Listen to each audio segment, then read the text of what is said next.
What did your mom do that became the stuff of legend? My mom worked as a night shift nurse at our county hospital for 12 years. She was the one they called when patients were dying and families needed someone who actually cared. She'd sit with scared kids during procedures, hold hands with elderly patients who had no visitors, and somehow always knew exactly what to say when everything seemed hopeless. One Friday night, when I was 15, Mom was working her usual shift when a school bus carrying the entire varsity football team crashed on the interstate. 17 kids, ages 16 to 18, all critical. The hospital had never seen anything like it. Broken bones, head trauma, internal issues, kids screaming for their parents who were racing from 3 counties away. But here's where it gets insane. The hospital's trauma surgeon was at a conference in another state. The backup surgeon was already in emergency surgery with a heart attack patient. And the third surgeon? He'd been drinking at a charity event and couldn't legally operate. So there were 8 dying teenagers and no surgeon available for at least 2 hours. That's when the hospital administrator made the most cowardly decision I've ever heard of. Instead of calling in surgeons from other hospitals, he decided to wait and see which kids were stable enough to transfer elsewhere. Basically, he was willing to let kids die rather than pay for emergency helicopter transfers. Mom overheard this conversation and lost her mind. She marched into his office and said, "These are children. Call every hospital within 200 miles and get surgeons here now. Or I'm calling the news and telling them you're letting kids die to save money." The administrator's response was pure evil. He looked at my mom and said, "You're a nurse, not a doctor. Stay in your lane or find another job. These decisions are above your pay grade." But Mom wasn't backing down. She went straight to the trauma bay where kids were literally dying on gurneys. Here's the thing. Mom had been a combat medic in the Army before becoming a nurse. She'd seen battlefield trauma that most doctors never experience. She knew how to do emergency procedures that were way outside her nursing scope, so she started treating them herself. The kid with internal issues? She performed an emergency procedure to stop the hemorrhaging. The quarterback with a collapsed lung? She inserted a chest tube right there in the hallway.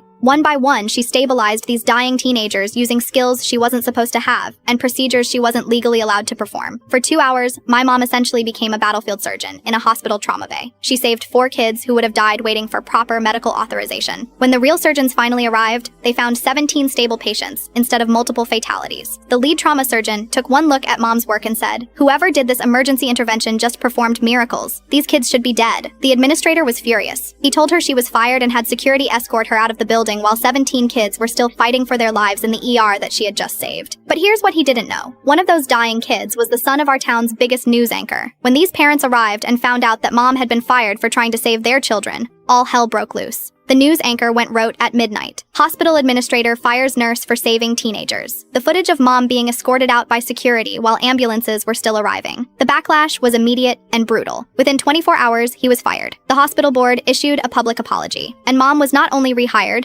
but promoted to Director of Emergency Services with a $40,000 raise. All 8 kids survived because of Mom's emergency interventions. At the hospital's press conference, they lined up on stage, all alive because one nurse refused to let them die.